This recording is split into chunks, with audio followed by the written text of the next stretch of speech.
This channel does not promote any violent, harmful, or illegal activities. All content provided by this channel is meant for an educational purpose only. Brought to you by V-Guard, co-powered by Sensodyne O Bhimal, বলো কথা কেশরী।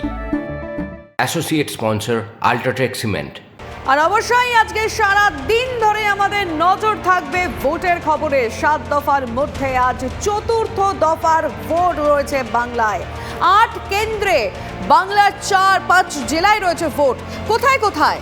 কৃষ্ণনগর, রানাঘাট, বোলপুর, বীরভূম, বহরমপুর, বর্ধমান পূর্ব, বর্ধমান দুর্গাপুর এবং আসানসোল, এই সমস্ত জায়গায় vote রয়েছে। মোট 75 জন প্রার্থীর ভাগ্য নির্ধারণ হবে এবং বহরমপুরের প্রার্থী অধীর চৌধুরী, একদিকে ইউসুফ পাঠান, নির্মল সাহা। তারপরেই আমাদের নজর রাখবো আমরা পরবর্তী লোকসভা কেন্দ্রের দিকে। কোন লোকসভা কেন্দ্র আমাদের নজরে রয়েছে? বীরভূম, সেখানে দেবতনু ভট্টাচার্য, শতাব্দী রায় এবং মিল্টন রশিদের মধ্যে হচ্ছে কাটে কাটাক্কর। তারপরেই আমরা রানাঘাটের দিকে নজর রাখবো, যেখানে জগন্নাথ সরকার এবং মুকুটমণি অধিকারীর মধ্যে মূলত লড়াই বলে মনে করা হচ্ছে এবং অলোকেশ দাসও রয়েছে বাম প্রার্থী। আমরা চলে যাই পরবর্তী লোকসভা কেন্দ্রে।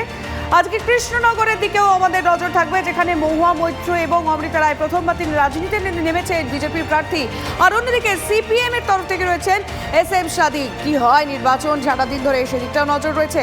তারপর 8 কেন্দ্রের মধ্যে পরবর্তীতে কিন্তু অবশ্যই বোলপুর খুব ইন্টারেস্টিং একটা জায়গা, কারণ সেখানে অসিত মাল তিনি আগে জিতেছেন, তার সঙ্গে লড়াই হচ্ছে প্রিয়া শাহ এবং শ্যামলী প্রধানের 3 জনের লড়াই চলছে সেখানে।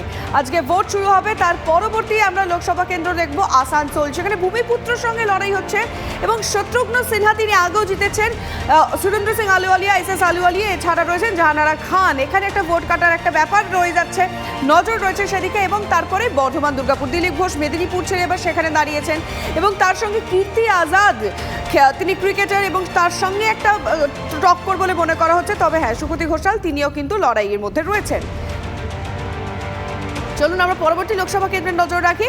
বর্ধমান পূর্ব, যেখানে শর্মিলা সরকার, তার স্বচ্ছ ভাবমূর্তি তৃণমূল তরফ থেকে রাখা হয়েছে এবং তার লড়াই হচ্ছে অসীম সরকার এবং নীরব খাঁর সঙ্গে। এখন দেখা যাক, বিজেপি কনফিডেন্ট তাদের এই এলাকা নিয়ে, আবার তৃণমূলও কনফিডেন্ট তাদের স্বচ্ছ যে প্রার্থী রয়েছেন তাকে নিয়ে। সুতরাং সব মিলিয়ে একটা সারাদিন ধরে এই যে 8টা কেন্দ্র, লোকসভা কেন্দ্র রয়েছে, সেখানে নির্বাচন কি হবে সেটা দেখার রয়। তবে হ্যাঁ, আমরা সবসময় বলে রাখি, মর্নিং শোজ দ্য ডে, সকাল থেকে কি ছবিটা দেখা যাচ্ছে সেটা কিন্তু খুব ইম্পর্টেন্ট।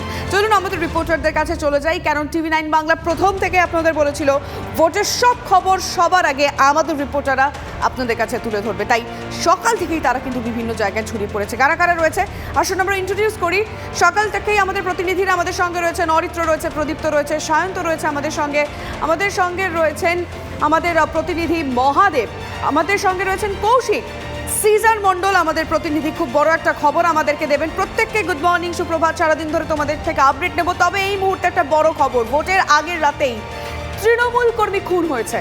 বোলপুর লোকসভার অন্তর্গত কেতুগ্রামে তৃণমূল কর্মীকে কুপিয়ে খুনের অভিযোগ আসছে। যে খবর আমরা পাচ্ছি, কেতুগ্রামের চেচুরি গ্রামে খুন বছর 45-এর তৃণমূল কর্মী মিন্টু শেখ। আর সিজারের কাছ থেকেই বরং এই খবরের আগে ডিটেল আপডেট আমরা নেওয়ার চেষ্টা করি। সিজার,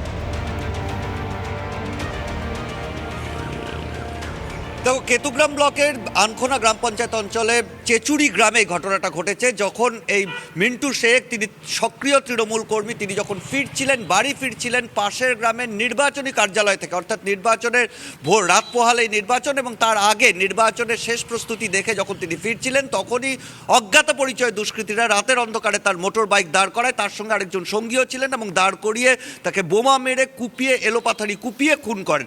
এবং প্রাথমিকভাবে যেটা তৃণমূলের দাবি ছিল, এই ঘটনার পেছনে CPM এর হাত রয়েছে, বিরোধীদের হাত রয়েছে এবং তারাই খুন করিয়েছে। কিন্তু গোটা ঘটনা পাল্টে গেছে তার স্ত্রী, অর্থাৎ নিহতের স্ত্রীর বয়ানে। নিহতের স্ত্রী তুহিনা খাতুন তিনি স্পষ্টই জানিয়েছেন এর পেছনে সিপিএম বা বিরোধীরা নয়, এর পেছনে তৃণমূলেরই অঞ্চল সভাপতির হাত হচ্ছে। অর্থাৎ গোটা ঘটনাটা কোথাও কিন্তু গোষ্ঠীদ্বন্দ্বের দিকে মোড় নিয়েছে এবং এই নির্বাচন পর্বে বলা যেতে পারে এটাই কিন্তু প্রথম খুন। যদিও একটা রাজনৈতিক খুন, কিন্তু রাজনৈতিক সঙ্গে এখানে বিরোধী রাজনীতির সঙ্গে আকচাকচি বা সেই সংঘর্ষের ঘটনায় খুন নয়, তৃণমূলের অন্তর্দ্বন্দ্বেই প্রাথমিকভাবে মনে করা হচ্ছে এই খুন। অন্তত পরিবারের অভিযোগ সেটা, যদিও পুলিশ এখন তদন্ত করছে, পুলিশ কয়েকজনকে আটক করেছে এবং গোটা এলাকায় নিরাপত্তা বাড়ানো হয়েছে, কারণ কেতুগ্রামে এর আগেও এই ধরনের ঘটনার পর ব্যাকল্যাশের ঘটনা ঘটেছে, অর্থাৎ পরবর্তীতে সংঘর্ষের ঘটনা ঘটে। সেই কারণে নির্বাচনের এই আবহাওয়াতে কেতুগ্রাম কিন্তু এই মুহূর্তে নির্বাচন কমিশন থেকে শুরু করে স্থানীয় প্রশাসন সবার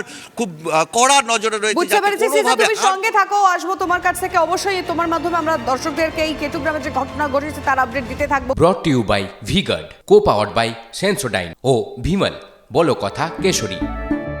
অ্যাসোসিয়েট স্পন্সর আল্ট্রাটেক সিমেন্ট।